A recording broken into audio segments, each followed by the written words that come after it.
Today we are venturing into the woods to see what terrors await us. Now, of course, there are all kinds of creatures and creepiness to be found in the wilderness. We did an entire episode on everyone's favorite cryptid, Bigfoot, and we will be visiting other cryptids in the future seasons as well. But while many of those creatures do live in the woods, the terror in those movies is focused on the creatures themselves. Today, I want to talk about movies where the focus of the fear is the woods itself. And for good reason. While the woods can be a beautiful and peaceful place, it's also similar to other things in nature in that sometimes the more beautiful something is, the more dangerous it is too. Now, it goes without saying that there's no conversation about found footage movies in the woods is worth even having if you don't start with the granddaddy of them all, the Blair Witch Project. Now, it was not the first found footage movie, but it was the one that proved there was a huge and loyal audience for them. And it's still one of the most financially successful ones in history. And because of that success and notoriety, it makes sense that it was an incredibly influential film on any found footage wilderness movie that came out after it. So many of these movies owe Blair Witch a debt of gratitude because so many of the most effective elements of an Into the Woods movie appear in this single film. The first element is, of course, getting lost. Most of these movies are about being trapped in the woods, not knowing where you are or unable to escape. That is a huge part of what makes these movies scary. I mean, we're okay going into the woods temporarily when we go camping or hiking. I mean, I'm in the woods right now. When it becomes scary is when you're unable to escape it. Now, the next element is that something is in the woods with you, watching, maybe stalking. Could be Bigfoot, could be the Blair Witch, it could be other human beings, hunters who have become obsessed with hunting the most dangerous game, mankind. But sometimes what is stalking you is actually an existential concern, like hunger, loneliness. There is a very real chance of starvation and insanity in these stories. Another aspect of the woods is when natural things become menacing. For example, rocks and sticks are not that scary on their own, but when you come upon a clearing full of tiny stick men, or you find ornate piles of rocks outside your tent, well, it becomes terrifying because you know something is manipulating natural objects in a way that doesn't occur in nature. That's how you know something else is out there with you. And of course, being in the middle of the wilderness is the best way to have the movie trope of having no phone signal seem realistic. You're in the middle of nowhere. There's no phone towers. It makes sense that you can't make or receive phone calls. It also helps to explain why everyone just keeps recording. If they can't communicate with the outside world, then they just keep recording in the hopes that someone will find the recording and at least know what happened to them and what they went through. And here's the thing about the wilderness. It's not just scary in movies. There are plenty of real life reasons to be scared, for reasons that are not at all supernatural. It is estimated that at any given time, there are over 1,600 people missing in the wilderness somewhere in the United States. There are constantly stories of tragedies and deaths for hikers and campers, even ones who were skilled in survival skills. The sad story of actor Julian Sands going missing while hiking in the wilds of the San Gabriel Mountains ended up with the finding of his body 6 months later with no explanation as to his cause of death. And of course, there is the infamous forest of Jukai in Japan. It's often called the Sea of Trees. Well, it earned the nickname Suicide Forest because of how many people went there to end their lives. So all of these things make the woods a fascinating place to set a found footage film. But for filmmakers, there are also some practical reasons to make a movie out in the wild. Believe it or not, they're some of the easiest films to shoot. First of all, you usually don't have to pay or get permission to shoot in the woods, which makes it easier to plan a low-budget movie. Secondly, it's much easier to get great-looking footage in the woods because it's naturally really interesting visually. There's a reason that I'm out here shooting this here. It looks great. It's also easier to do scary scenes in the woods at night because it is legitimately scary to be in the woods at night. In fact, back when the Blair Witch Project came out in theaters, my friends and I drove an hour to see it. And our plan was to make a parody of it on the way home. We were going to call it the Blair Witch Project.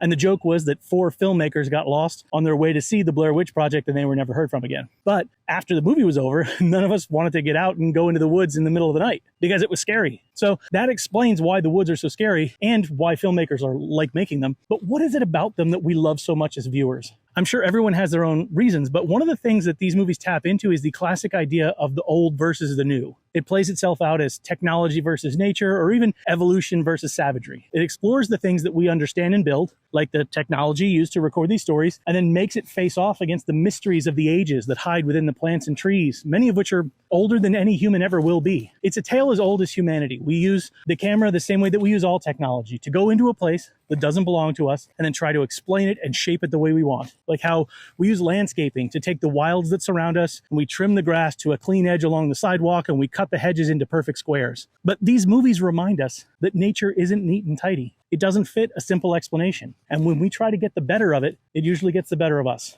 But that's just one man's opinion. Let's hear from someone else who knows an awful lot about this subgenre. Hi, my name's Aaron Irons, and I'm the director, writer of the 2022 found footage film Chest. So Chest tells a story of a group of filmmakers that go out into the Appalachian Mountains to investigate a story about a mysterious chest, or like a big box that was found in a cave in the Appalachian Mountains. And during the process of searching for that box, they uncover things that obviously lead to their demise, hence the found footage trope.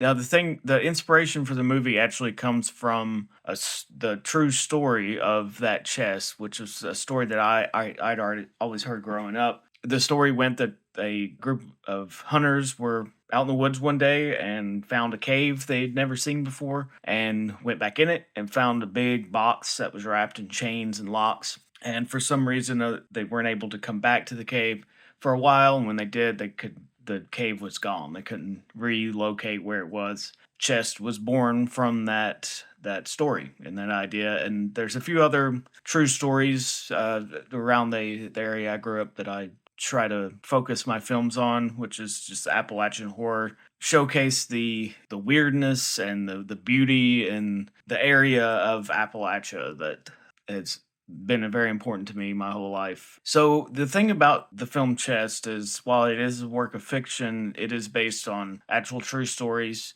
The story of the chest was one that I grew up hearing. The story of Jeffrey's Hell, where the guy went missing, going after his hunting dogs, and disappeared in a fire, supposedly in a cave, all that stuff. The stories around Chest is based on are actual true stories from that area. At least they're legends. May not be true, but that's what has been told over the years. There is more to be found in these deep, dark woods, and I've got just the people to do that exploring. Let's hear from some found footage experts and superfans in the segment that I like to call Found Faculty. Oh man, the woods. So I think most people who are, in love with the subgenre of found footage, we all know that the Blair Witch Project is not the original. There were movies that came out well before that are found footage movies. Unfortunately, Cannibal Holocaust is one of them, but there's some other ones. The McPherson Tape, there's other examples. But what the Blair Witch Project was able to do at the time that it was able to do it is something that I think can never be replicated. It will never be duplicated. We will never experience that ever again because it's already been done. But one of the reasons that the Blair Witch Project works so well is because when you take human beings and you put them in scenarios where the setting is already uncomfortable, you're going to get a very different experience from viewers. So for example, I'm terrified of the water. I'm absolutely irrationally afraid of water. And so if you put me in a movie that's underwater or takes place on water, I'm naturally going to be uncomfortable from the very beginning. And the same is true about the woods. Especially, I'm not comfortable being in woods. First of all, I'm not an outdoorsy person. But aside from that, woods are scary. You can get lost. There's poisonous snakes in some of them. There's animals that can be potentially dangerous. There's a lot of things. So when you add that to situations like what they find themselves in the Blair Witch Project, and not to mention the 50 million other found footage movies that take place in the woods, you're already creating an atmosphere that is scary. Woods in the middle of the night, you don't know where you're going, you're lost. A few of them question this whole concept of time and time shifting around them, and it just creates this overwhelming sense of dread and hopelessness. And it has mostly to do with the setting. And in the Blair Witch Project, nothing happens. Literally nothing happens.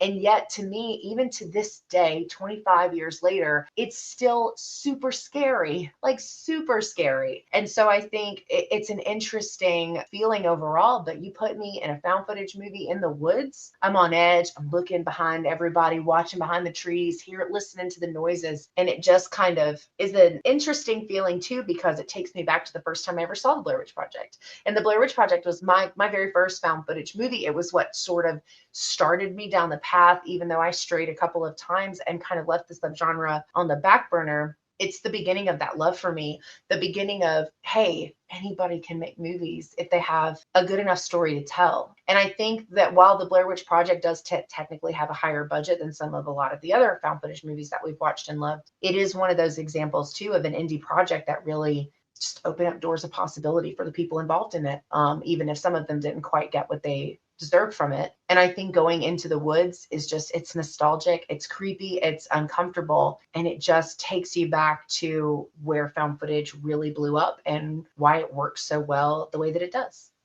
There's a reason why so many films in the horror genre are set in the woods, and it's because the woods is an inherently terrifying place to be. The only thing I can think of that's more terrifying is the bottom of the ocean, and I don't even go to the beach, so there's no chance that I will end up there. But I do like to go camping, and the woods is a scary place, and there's lots of ticks. I hate ticks. Ugh. But in terms of the filmmaking, the reason we set things in the forest is because it creates a almost universal backdrop. It's filled with tons of details, the trees, the shadows, lights kind of coming through the branches, but those details end up creating sort of a visual cacophony so that the viewer ends up creating all of the fright moments in their head. And in found footage, specifically something like the Blair Witch Project or Willow Creek, nothing really explicitly supernatural happens in those films. It could all be explained by worldly means, but the viewer at home ends up looking past what's happening in frame and going, did I see something back there? Did something just move back there? And you end up being terrified, and the filmmakers didn't really have to do anything except point a camera at the forest. And I think that's why those films ultimately endure. Another reason they endure too is because nothing supernatural happens, they could be passed off as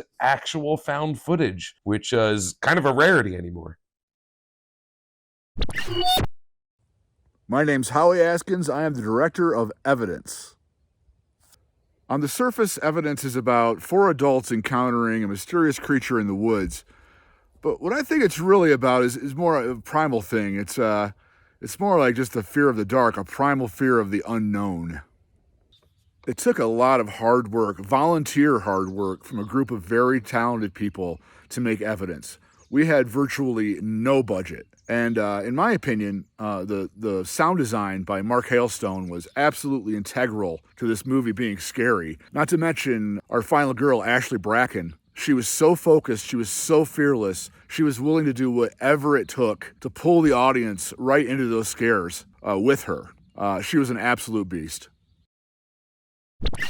The tropes, the cliches, all the story and character beats that we've seen before, but we still love. It's time to talk about familiar flourishes. Today's familiar flourish is one that pops up in other found footage films too, but it really gets a lot of use in the Into the Woods subgenre. And that is what I call while you were sleeping. You can probably tell what I'm talking about from the title. This is the trope where the characters with the camera bed down for the night. And of course, everyone is sleeping and the camera's turned off. And then that is when the shenanigans begin. This one manifests a couple of different ways. The first one is the version where the camera turns on in the dark and we hear whispers saying something like, "Turn on the light. Something's happening outside." This is the immediate impact that the characters are seeing and hearing. One example of this is in the Blair Witch Project, when they're inside the tent and they hear what sounds like laughter outside, and then suddenly the impressions of tiny handprints press in against the sides of the canvas tent. Really effective use of while you were sleeping. The Bigfoot movie Willow Creek also has an effective one, when two people know something is outside their tent at night and they just sit in excruciatingly tense silence waiting for the thing to leave. So those are examples of the immediate impact of while you were sleeping. But the other variation on while you were sleeping is when the characters wake up the next morning to discover something has happened while they were sleeping. And they're just only now discovering it right then. Blair Witch Project did this one really effectively a few different times. There's this small pile of stones outside the tent, and then one day they wake up to find one of the team members is missing.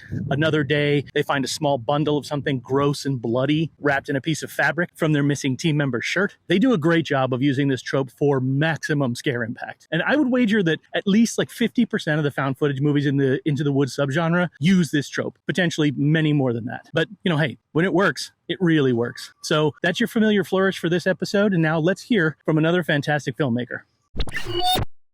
My name is Richard Parry, and I am the writer-director of the film A Night in the Woods. I also have done a few other films before, lots of documentaries, some movies, and I was once upon a time a war correspondent. The story for A Night in the Woods is pretty generic, I think. Maybe too generic, actually. But it's people lost in the woods, and there's a bit of interplay between the characters, and that gives it, I think, a bit more substance, the emotional play between them. And then one of the ideas was really that the antagonism or the threat, it doesn't come from some third party. I think it's more interesting if it comes from within the three individuals. Inspiration for the film, interestingly, trying to prove to myself that I was brave and going to sleep in the supposedly most haunted wood in Britain. Quite a walk into moorlands, very charismatic part of the UK. Yeah, pitched a tent, went to sleep, woke up in just a grey kind of dawn, early dawn, couldn't see much, but I could see a guy holding me down by my throat, pinning me down. And he said, "What are you doing?" And I said, "Sleeping," like this, sleeping. But then he just kind of disappeared. And I woke up and I thought, oh, what, just a vivid dream. A couple of weeks later, I saw a friend of mine who knew Dartmoor. I said, "Are there any stories about Wisman's Wood?" And she said, "Yeah, there are the hands." I was like, what about the hands? She goes, "Well, people feel hands on their throat, choking them." So you could say that was the inspiration for the film. My favourite aspect of the film, in some ways, I think the performances are good. I'd say two things, yeah. And I look back on some of my films with this sort of dread because it's thinking, oh God, what was I thinking? That was kind of cheesy, or, and the ones I'm proud of. And I think generically this is it is too typical Blair Witch on the outside. So as far as the tin goes, it looks too similar to other films. But I think in the detail, there are things I'm proud of, and the performances are really strong, and the interplay between the characters is really strong. And some of the fun things we did with the found footage format, the water on the lens and these big, highly charged emotional scenes, when it was lashing down in Dartmoor, where you have 5 different fronts of weather in every day. So you have to work within these very kind of challenging conditions, but to make those conditions work for it. So it was the kind of the look of it as well. There were bits of that I'm proud of.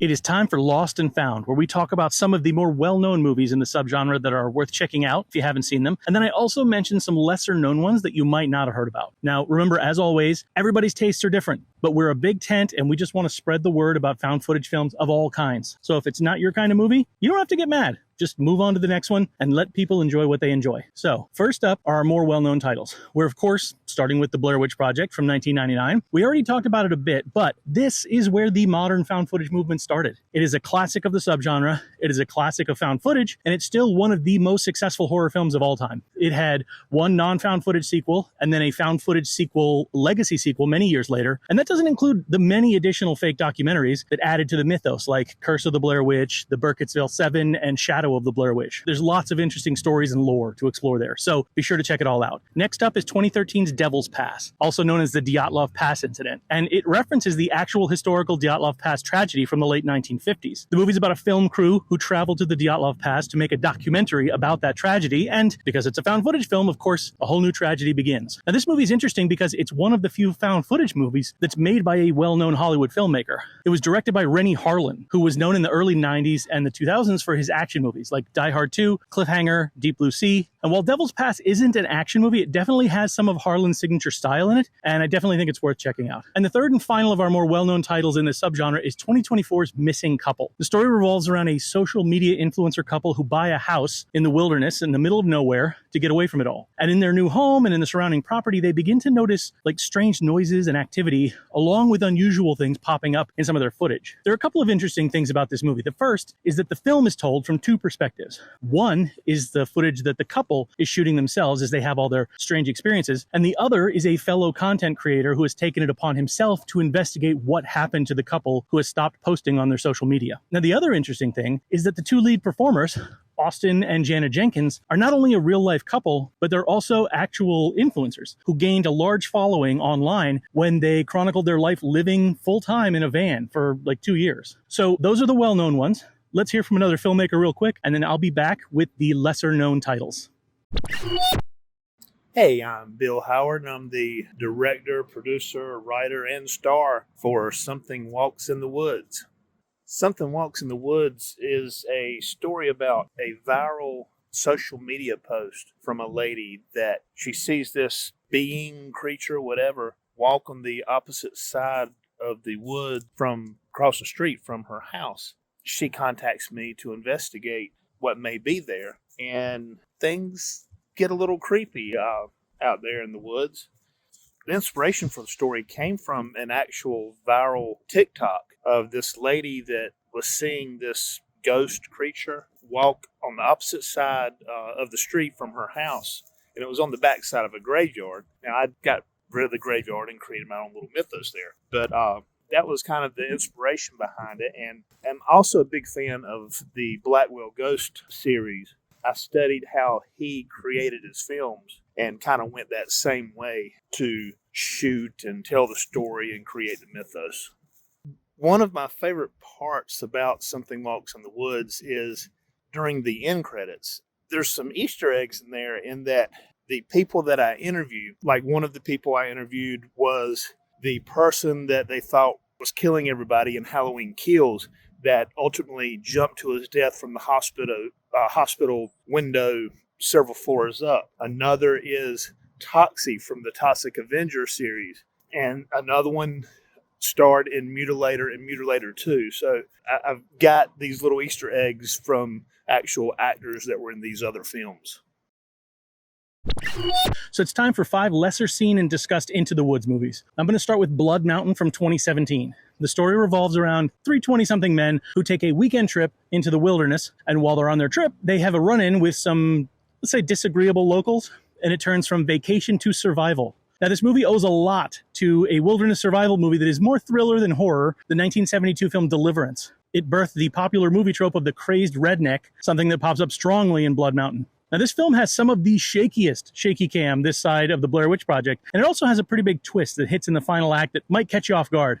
It's available on several platforms right now, and definitely worth checking out. Next up is 2024's A Cold Grave from director Brendan Rudnicki. Story begins when a young woman disappears without a trace, and the brother that she left behind becomes obsessed with her disappearance, eventually deciding to head into the supposedly haunted forest nearby in a desperate search for answers. Now, the lead character of the movie, the brother, named Roger, is a go-for-broke performance. And it's not going to work for some people, but he is totally committed to the role. If you recognize the director Brendan Rudnicki's name, it's because he has made, about half a dozen other found footage films, including The Haunting of the Murder House, Horror in the Forest, and Shadows of Bigfoot. Now, the movie is a mix of fake documentary-style interviews and clips of Roger's journey into the woods, which is reminiscent of the Blair Witch Project for sure, but this film definitely has other things on its mind. It can currently be seen on Amazon, Apple TV, several other places, so it won't be hard to find. Moving on to title number 3, Dark Amazon. From the title, you can kind of tell that this story takes place in South America. The movie is about a documentary film crew following a group of researchers on the hunt for a species of frog that could provide the cure for a disease.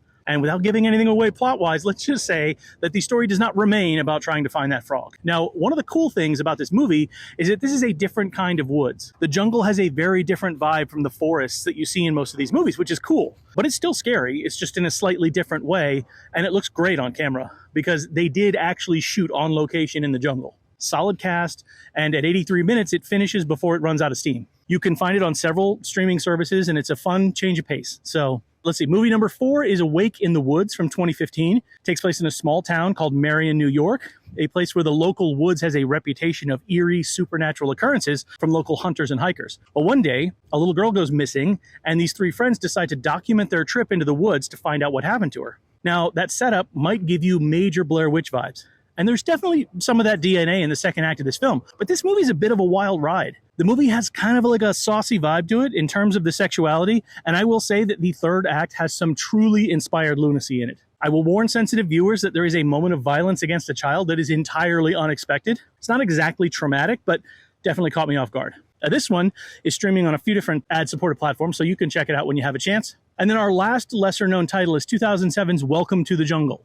It's actually surprising that this one is lesser known because there are some pretty big names actually involved in making it. The producer of the film is Gail Ann Hurd, and she's a famous producer that's known for everything from The Terminator and Aliens to the Walking Dead TV series. It was directed by Jonathan Hensley, who is known for writing like action movies like Armageddon and Gone in 60 Seconds, and he directed the 2004 version of Marvel's The Punisher. So what are they doing making a found footage film? Well, apparently they really wanted to make a modern homage to Cannibal Holocaust, because that is what this film reminds me of. It is about two couples who head to New Guinea on a search for the heir to the Rockefeller fortune. But instead, they find a cannibal tribe that puts them on the run for their survival. It's rare to find a movie with this level of talent involved that's less than 20 years old, and yet it's as hard to find as this one. I think there's only one place where it's currently streaming online, and it wasn't available anywhere for a while. So if cannibal tribes and the New Guinea wilderness sound like fun to you, maybe go hunt this one down while it's still available. So that's our 5 obscure titles for Into the Woods. This show is made for fans, and it's made by a fan. So let's hear from some fans with their recommendations for Into the Woods found footage movies in fan favorites. Una de las cosas que me gustan de Living DC es cómo usa el sonido. El protagonista realiza unas grabaciones del bosque durante la noche y lo que se escucha le agrega mucho suspenso a la historia. If you enjoy movies with a good twist, I highly recommend I Hear the Trees Whispering. It's got an ending that you'll never see coming. Being shot in a first-person point of view found footage format, it also makes it even more interesting. It's the only movie I've ever seen that's shot in that way, and the scenery is absolutely beautiful.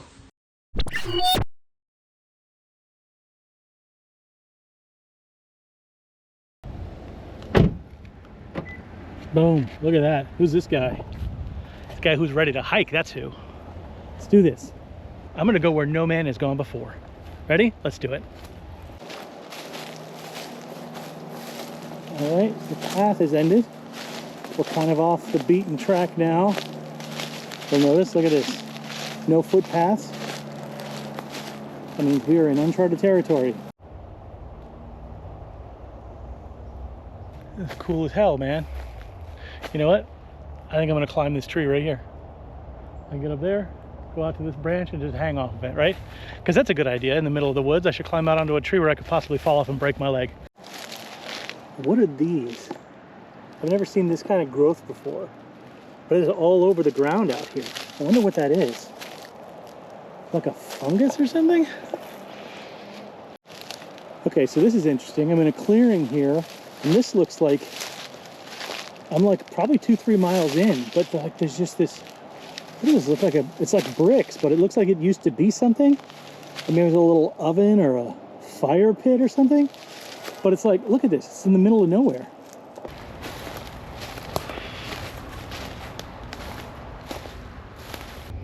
I don't know what's going on. My compass app isn't working. I know I wouldn't have a signal out here, but I didn't think it would affect an app.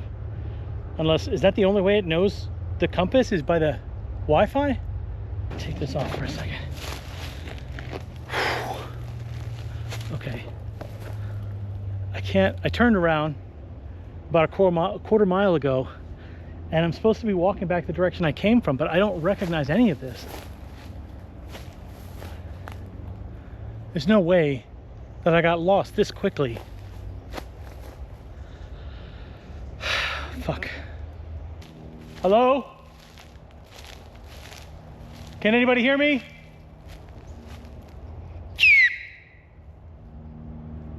Oh. I know it's not safe, but if I don't find my way out of here, I need water soon. What the fuck was that? Something just moved over here.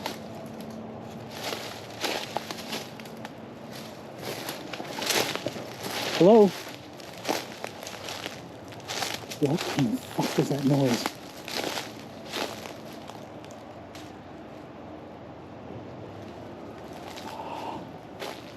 Fuck. Fuck.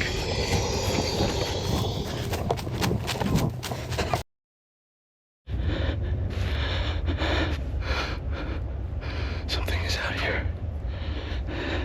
Something's right behind me.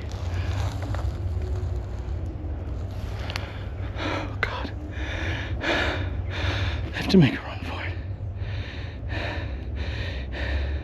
I'm so sorry. Oh my God, no, no, no, no!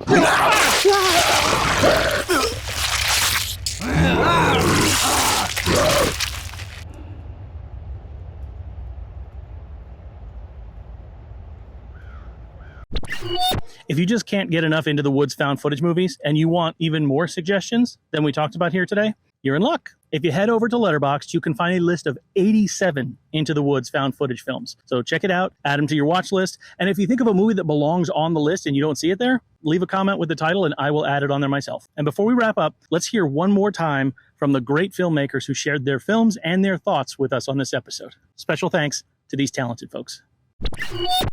A big thank you to everybody out there that supports found footage. And if you haven't seen it, I hope you get a chance to check out Evidence. So thank you guys for watching this and supporting the found footage genre. I like the veracity, I like the kind of believability, the engagement with an audience that suspend disbelief and think, oh, is this real? And it engages with them in a different way. So there were lots of strengths.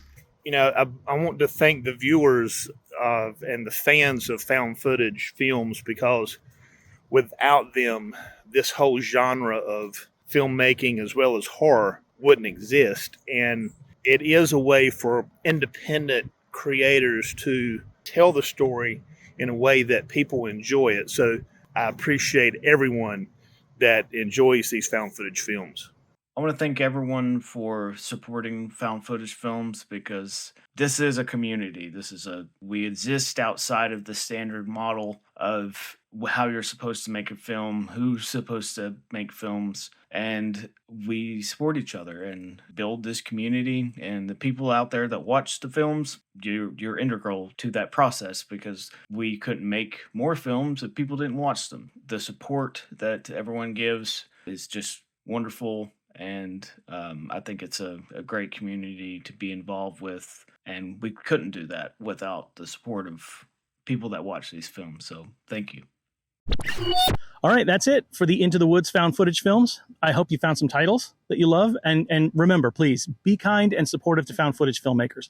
Most of them are doing it for the love of the genre. So connecting with their audience is the biggest reward that they get. Okay. And don't forget, today's found footage fan is tomorrow's found footage filmmaker.